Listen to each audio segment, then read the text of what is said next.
Hi, I'm Garmbreak1, and this is Midgardia's cool crowdfunding show. I'm here today with Banana Chan to talk about Jiangshi. How's it going? Good, thanks. Thanks for having me on the show. Oh, no problem. Thanks for being here. So, why don't you tell me a little bit about Jiangshi? Jiangshi Blown the Banquet Hall is a game where players take on the roles of a Chinese family, and they're running a restaurant in the 1920s in one of five Chinatowns. And in the daytime, they're faced with oppression and trying to make sure that their customer base is happy. Meanwhile, at night, Jiangshi come out and they attack everyone. And a quick background on what Jiangshi are: they are hopping vampires slash zombies, what we know of as zombies slash vampires in contemporary media. Right. Yeah. And they've usually got like the talisman on the hat thing up front and all that. Yeah. So the paper talismans are they stick onto their usually if you were to try and control them or trying to like freeze them, you would put like a paper talisman on their heads, and that would just like freeze them in place and make sure that they don't topple over and try to attack everyone. It's a real problem. It Uh, really is. And I could give a quick background on like how that came to be as well, oh, if go you nuts. want. Yeah, go for it. Awesome. So there are many different mythologies and stories and legends behind like how the Jiangshi came into existence. But one of my favorites is that a Taoist priest was trying to get from point A to point B with all these bodies, right? So they had to lug all of these dead bodies from point A into their grave site, their eventual like burial site. And so what they did was they enchanted a whole bunch of bodies and they made them start hopping. And of course, they had these paper talismans on their heads and they were hopping along until a gust of wind came by and blew them all off. And that's how we have the junction that we have in pop culture today. Oh, that's fantastic. I hope we've all learned a valuable lesson about using duct tape to secure notes.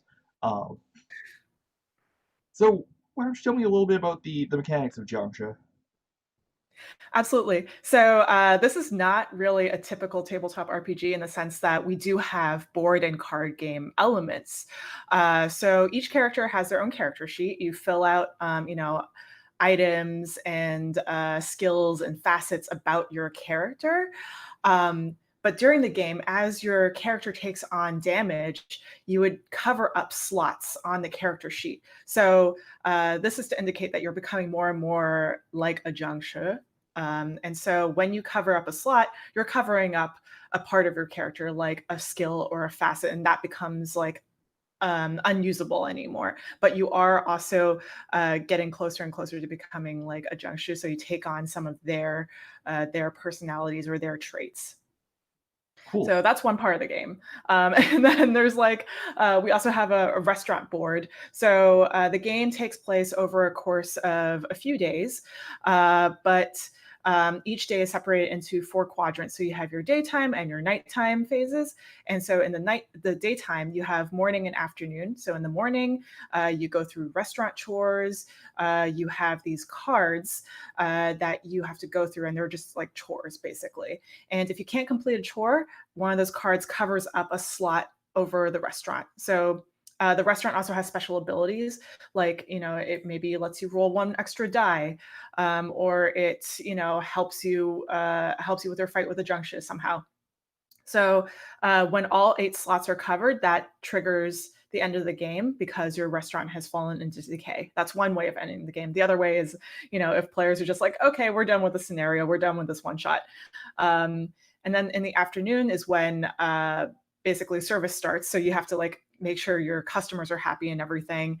In the evening, when dinner time happens, the junk should come out. So you have to make sure your customers are safe and the junk should don't attack everyone. And at night, everyone goes home, all the customers go home, but the junk should are still out. So you have to make sure that your restaurant is safe. Oh, that's super cool. I really like the Thanks. covering things up mechanic. That I did see the GIF of your character sheet. Where you've got all the Oh, traits like thank you. actor, psychic, and that kind of stuff. That's super neat. That would be really fun to roleplay as well. Thank you. Yeah, we're really excited for it. So why don't you tell me a little bit about your writing team? Oh, so our writing team, we have a lot of writers. And some of the writers also double up as consultants as well. But I'll just start from the beginning. So we have three writers on five different Chinatowns. So the Chinatowns are being that we've written up, and obviously, if a player wants to change it to their own Chinatown, they can. But we chose these ones because Sen and I are both based in, Canada / the U.S. So the ones that we have are San Francisco and Los Angeles by Ross Chung. So he did all the writing for that. We have New York by Kiana Shaw. They did all the writing for that. Vancouver and Toronto by Daniel Kwan. So he also did the writing for that. So those are the five Chinatowns that we have. We also have a bunch of social groups. So we have, just a little bit of background on the social groups in play. So we have Tongs, we have Flappers, but we also have like a lot of POC communities. So we asked Janaea Kemper to write for all of that, and Janaea is brilliant. She's just like this incredible writer, and she's just working on all the different social groups. And we also have Sammy Lai, who's someone whose family is a restaurant family. So we went to not high school, but we went to school together. Like before high school, was that like No, that's Junior middle high? school. Junior. Junior No, high in before that. Canada. Oh, elementary school, yeah. Yeah, elementary school / junior high / whatever. And her family, actually, her grandparents ran a restaurant in New York's Chinatown before she moved back to Hong Kong. And her and we went to school in Hong Kong together. And so I asked her to write about, Chinese cuisine at the time, so Chinese American cuisine and all of that, so that because she's, obviously expert on it. So I asked her to write that. And she's also doing consulting for restaurant and food stuff.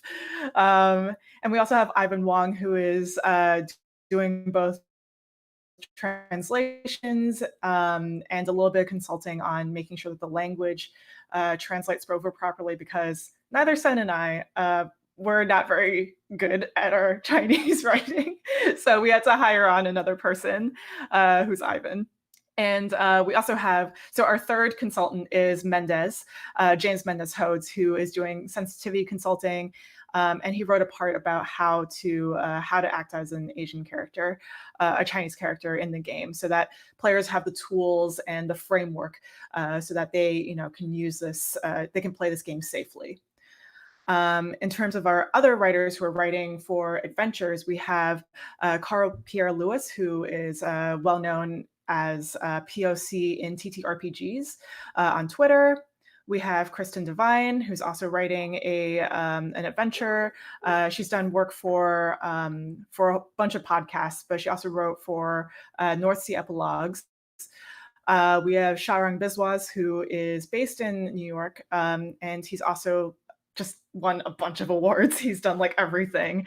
And we have Yoshi Creelman, who is working on a scenario that's based off of The Terror season 2. I don't know if you've watched that show, but I've it's heard of incredible. it. It's about the internment camps in Canada, right? In the US, yes. Oh, my mistake. Yeah, I think it's San Francisco, I believe, as well. So yeah, Probably, there's yeah. that bit of crossover. Yeah.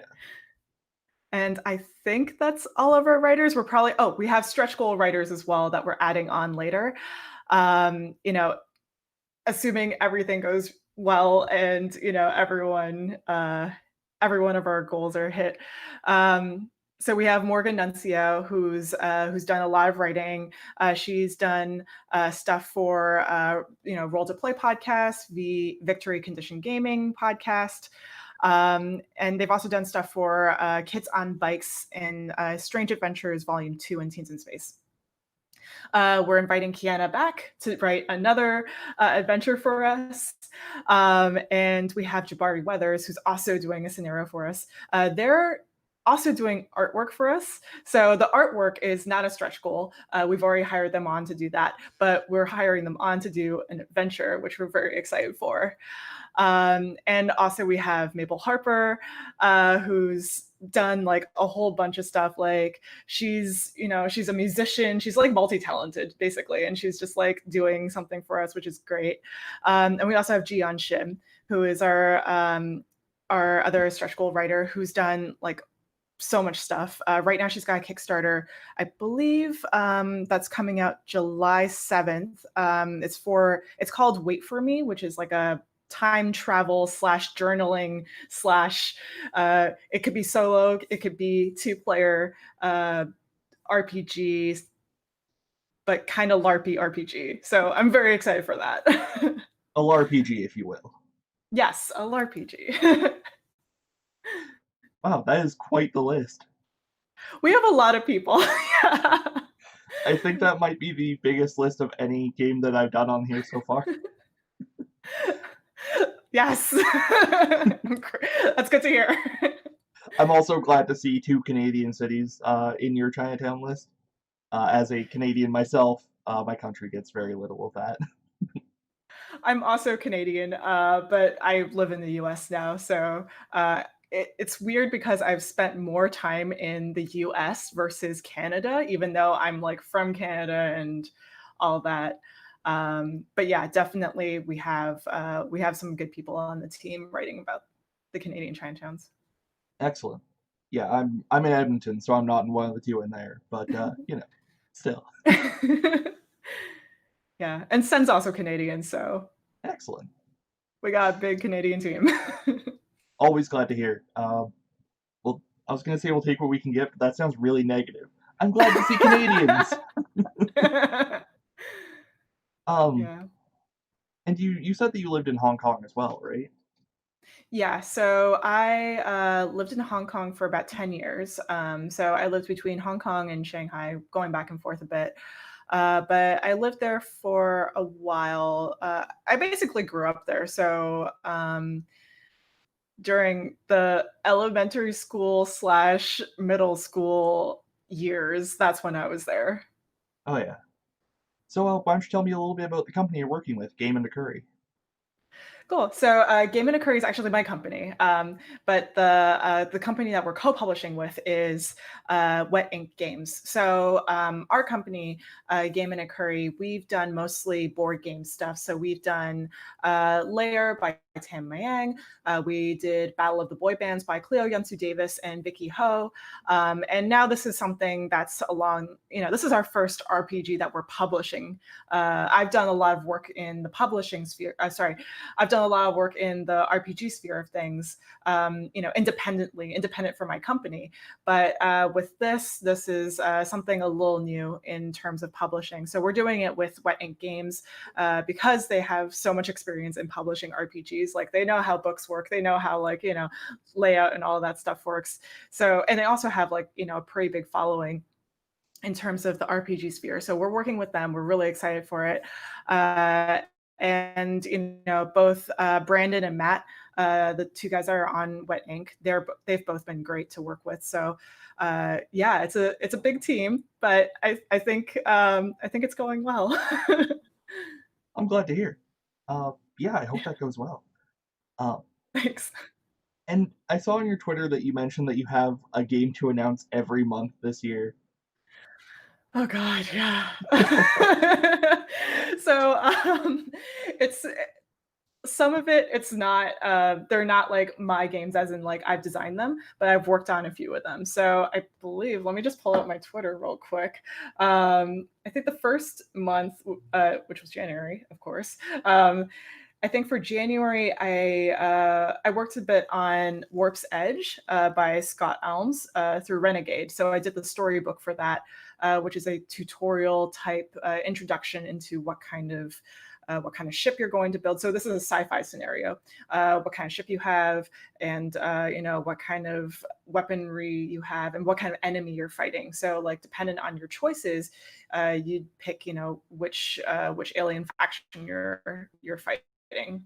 February was Cobwebs. It's a game by World Champ Game Company.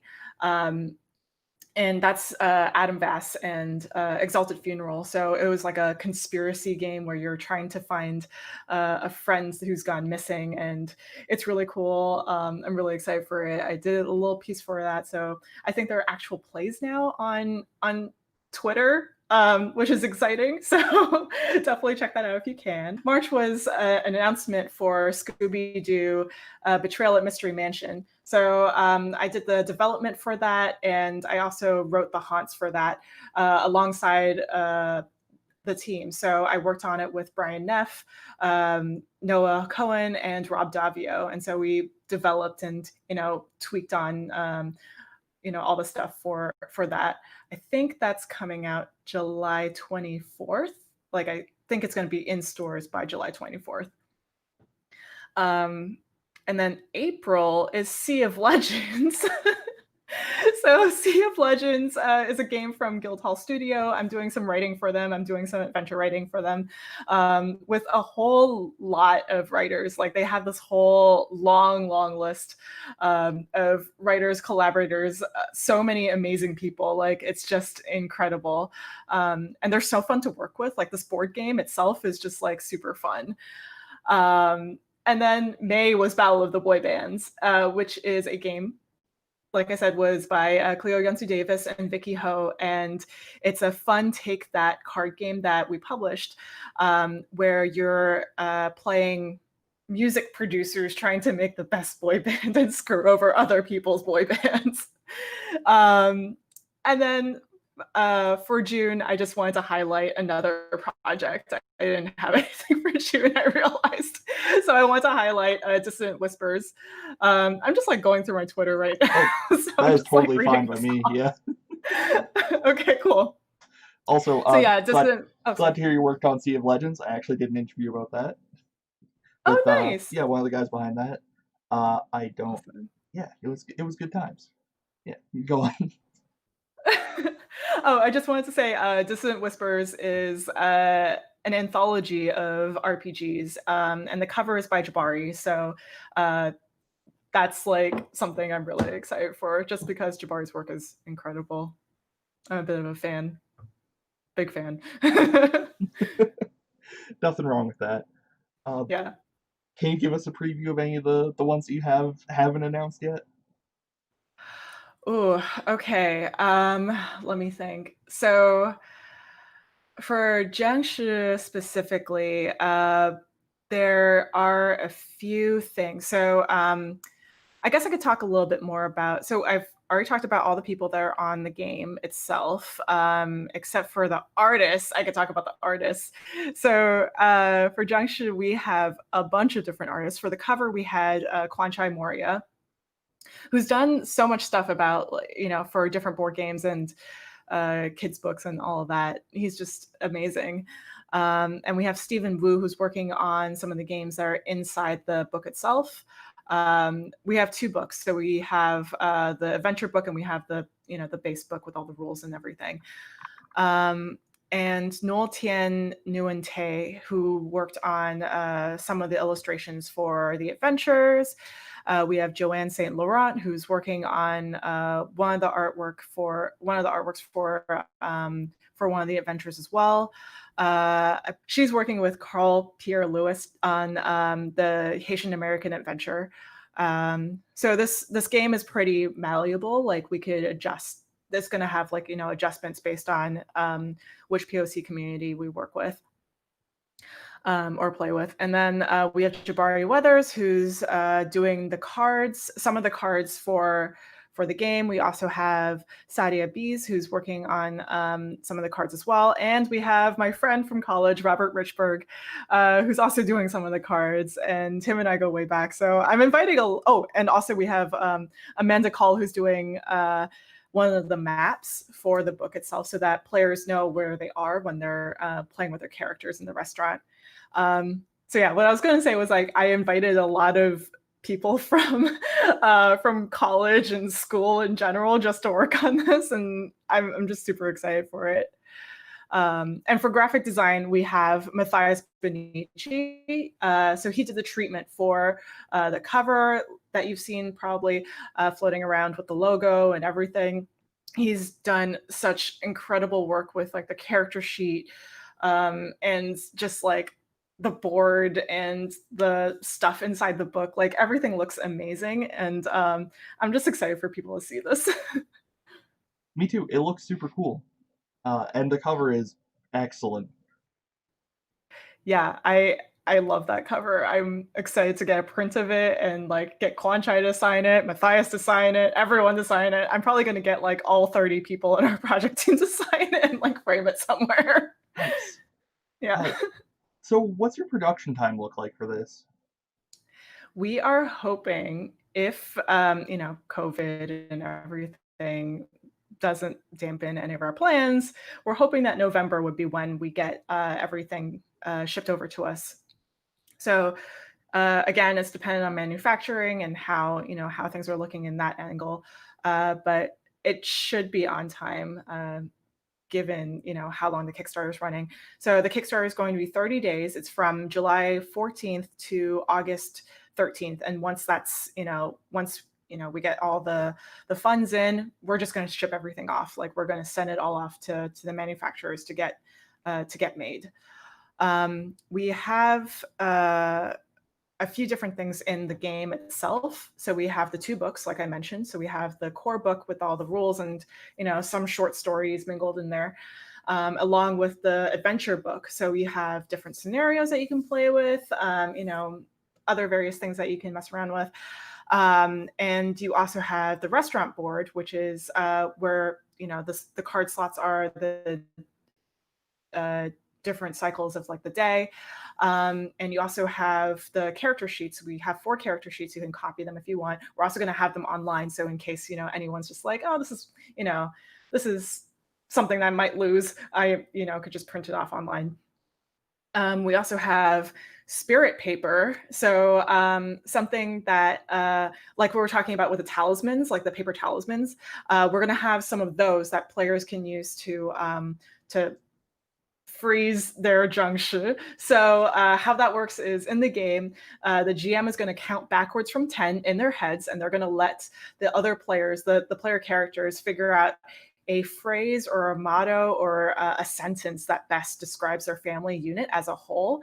And so once they can figure out a sentence, they write it down on the piece of paper and then they use it, and that freezes the Jiangshi. But if they can't think of something within like the 10 seconds or whatever time frame that the GM is thinking of, then they fail at trying to stop the Jiangshi. And so we have a bunch of D8s. We have a D4. What else do we have? The game uses a D8 system, like a D8 dice pool system that it's a unique system. And we have 3 decks of cards. So we have the restaurant deck, we have the Jiangshi deck, and we also have Meng deck.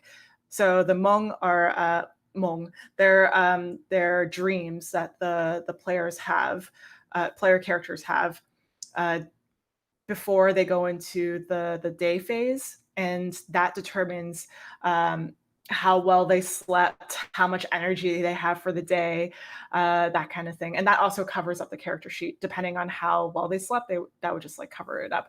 And during the game itself, after they've talked about it, after they like try to resolve their nightmares or dreams, they would get removed. And those are just pieces of art. It's just like sort of like Dixit style art. That's super cool. That's Thanks. It's a lot of stuff.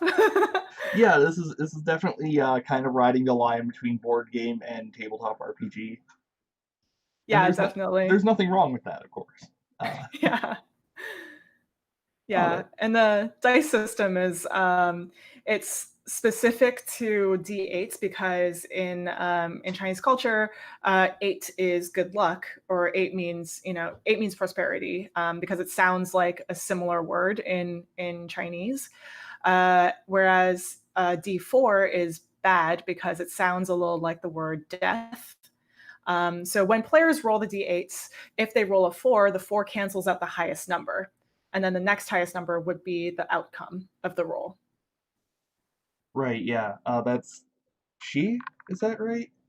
For 4? Uh, So in Cantonese, I actually don't speak Mandarin, but my and yeah, I can say it in Cantonese, but Cantonese is say, and then to die is say. So it's like a little bit of like a new like a weird nuanced uh phonetic thing. Right, and it's roughly the same as like the unlucky 13 thing here in the Anglosphere. Um, Yeah, yeah, exactly. that's Except for some strange reason, we have numerology is, like, really important in, like, Chinese culture in general, so, like, I think 4 is bad luck. What else is bad luck? There's, like, a whole bunch of numbers that are bad luck. 14, anything with a 4 in it is bad. But the lucky numbers are always 6s, 8s, 7 sometimes, 9 for sure. So yeah. I mean, yeah, it's not like European mythology is less weird than that. It's just what we're used to, so we don't think about Yeah. it. Yeah, But I think just, like, in general, people's superstitions, like, everywhere, it's just, like it's really interesting to see how, like, sometimes we just think that one thing is bad luck and one thing's, like, good luck. yeah, of course, seven's lucky and 13's unlucky. That just makes good sense. But four being unlucky, that's weird. Like, Absolutely. People are weird. yeah. Is there anything else you'd like to bring up while you're here? I'm not sure. I guess, I could say that the game itself is, um it's definitely, like, very near and dear to both Sen and I, because it, you know, talks about the immigrant experience, specifically the Chinese immigrant experience. And I hope that, like, the game itself, sort of opens up a bit of discussion, makes people feel a little more comfortable when talking about, race or immigration or, anything like that, so that, people feel comfortable, just, like, discovering, like or maybe not discovering, but, like, I hope that people feel comfortable just exploring, these weird, tidbits of history and, like, understanding why we feel a certain way now and how, we can evolve and be better. Yeah, to say the least, the 1920s, not a good time to not be white in North America. Yeah.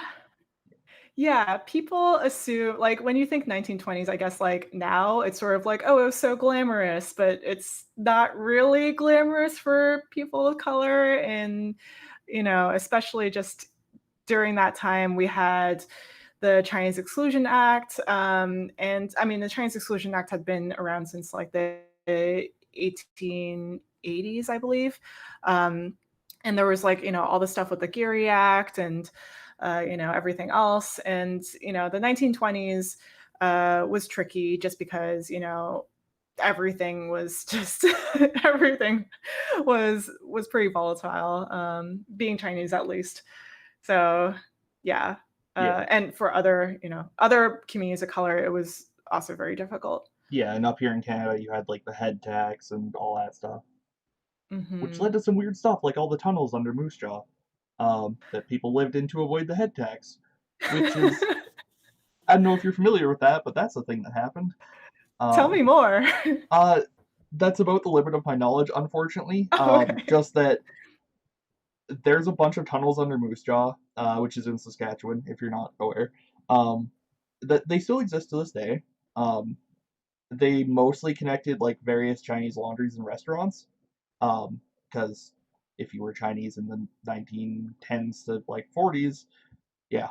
Um, and Yeah. allegedly during Prohibition, Al Capone also hung out there while What? avoiding the authorities. Yeah, there. I must stress that there is no solid proof of that, but it's a persistent thing that comes up a lot in both sources from the time and more recently. Um, so yeah, Moose Jaw, weird place. Interesting. Yeah, Yeah. Who'd have thought? yeah. I mean, nobody's gonna check Moose Jaw. Right, yeah. Who would go there? Huh. um, Yeah, I think that about covers everything I was gonna bring up. This game sounds wonderful, and it looks like you put a Thank ton of you. thought into the system and the setting and all that fun stuff. Yeah, it was a lot of research, versus writing. I guess, like, it's equal parts research and writing, but at the same time, I think, given that there's so much history here, even though it's like a microcosm and like the game itself is set in a restaurant and it's set in like just Chinatown, it still has a lot of history and it has a lot of background, and we couldn't fit it all into like a couple of books. A few pages doesn't do it justice, so we definitely encourage like people who do get the people who get the game to like if they're curious, to go do more research on their own, like read more about maybe their local Chinatown, or maybe a bit more about the communities around them, like the Chinese communities or any other communities of color around them. Yeah, So yeah, it's a yeah. lot. My local museum actually has a section dedicated to early Chinese settlers in the area. Uh, Oh, cool. because I live along the railway, so there's that. That makes sense. Yep. Yep. It's like, oh yeah, that's a little darker now. Absolutely. Uh, Yeah, it's a dark, weird, dark time.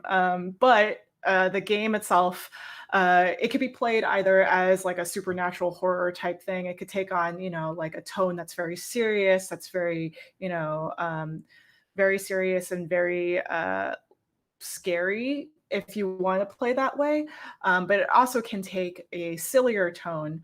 Like the games that I've run recently, they've all turned out to be Bob's Burgers with hopping vampires slash zombies. So I think it's like an approachable way for people to sort of learn about history. Because honestly, if someone was like, "Hey, I got this game about learning our history," they just be like, "Oh, that doesn't sound as fun as maybe adding some vampires in it or something." yeah, and here's a depressing game about the history of oppression is not. Yeah. I mean, I played Night Witches, which is about playing. Oh, Night Witches is awesome. Yeah, Night Yeah. Witches is great, and that was like horrendously depressing. I'd do it Yeah. again, but I would probably never play more than one session in a row. Yeah, I love Night Witches, it's great. Ah man, I need to talk to the DM of that and play that again because that was a wild ride. Um, anyway, yeah, Yeah. this looks like a fantastic game, and it goes live on Kickstarter in like 2 weeks, I think. I think it's a week and a half now. So July 14th is when it'll be up. And it's funny because we chose 14 because it's unlucky. But we thought it was clever. And it's ending on August 13th. Yeah, all right. And here we are doing the Yeah. interview on July 4th as well. Yeah, exactly. Yeah. Don't worry, it's the 7th month, so we got that going for us. Oh, yeah, yeah, Yeah, totally fine. It cancels it out, yeah. right? Yeah, it's That's all how good. that's how that works. Yeah, numerology has always been an interesting thing. Though I did learn in some of my Taoist sorcery studies that numerology is a big part of Taoist magic in general. So it's really interesting, just like learning about all of that, like all of the background of magic and how it came to be in general. Sen and I were joking about having like another game that was all just about like being a Taoist magician or like learning to curse people or whatever. But we'll see. We'll see if that happens. That sounds dope as hell. Please let me know if you put that on Kickstarter. Thank you. And we will do another I'll let another you one of know. these interviews about like the obnoxiously intricate dice system. Yeah, right. Yeah. Uh, well, it's been a joy to have you on here. This has been wonderful. Yeah, thank you so much for having me. This was super fun. I'm glad. And for everybody watching at home, there should be a link right below this. If not, please yell at me. I forget sometimes. Um, but yeah, have a good night.